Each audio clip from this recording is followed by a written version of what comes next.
I know one thing I do to build my belief of things is I always read. I start every day by reading 15 minutes of somebody who's more successful than myself, or somebody who's at a place in their life where I want to be. Mm-hmm. And so, like this morning, I was reading a book called Founder's Guide, or it's called Founder's Work. And it's a book about some of the top billion-dollar startups in the world and some of the things that they dealt with on a daily basis.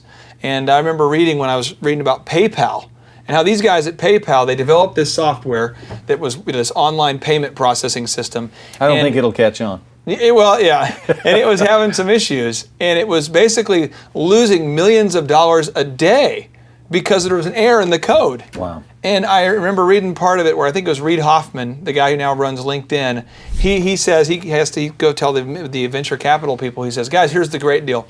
We have millions of people using PayPal every day, and they're like, awesome. He said, here's the bad news.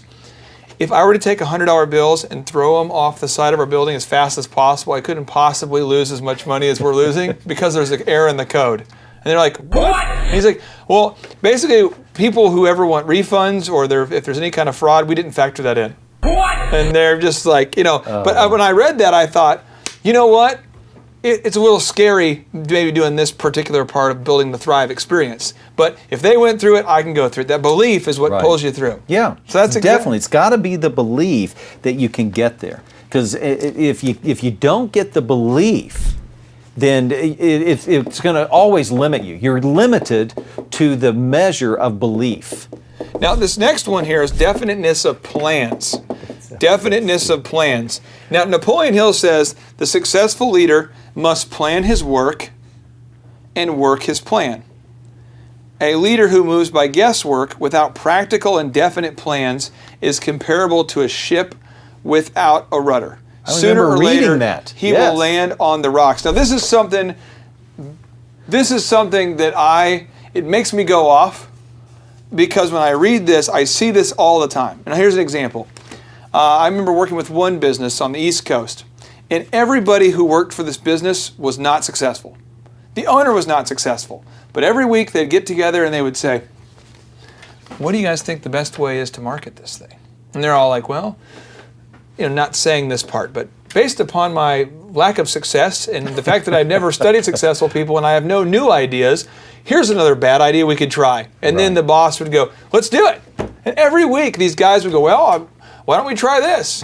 And they kept landing on the rocks every week. And when I talked to these guys and just had a meaningful conversation, I said, have you ever studied a company who's been successful in your industry and thought about doing what they do? And they're all like, dear Lord, where did Yoda get this idea from? That is awesome. Can we hire you? I mean, that was the idea. And so they said, well, what ideas do you have? And I said, what we're going to do. And I literally went and I got this book here, The Service Profit Chain. This is a book that the gentleman who is the head of Quick Trip gas stations, he told me about this, but it's a case study on how Southwest Airlines and how some of these top companies across the world grow.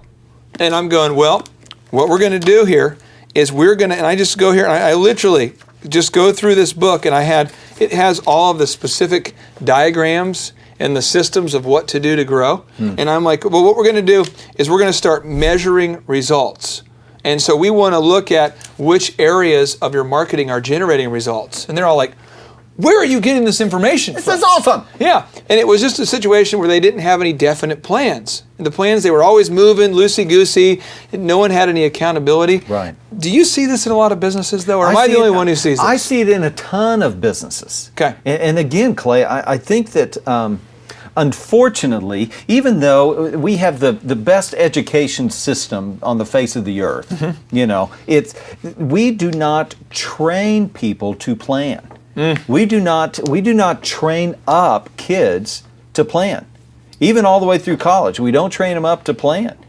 All they have to do is just get up and go to class, and everything just kind of comes to them. And so we are continually, just time after time after time, we are creating employees. We're not creating leaders. Yeah. We're not creating entrepreneurs. We're creating employees, because employees go to work, they show up, they get a paycheck.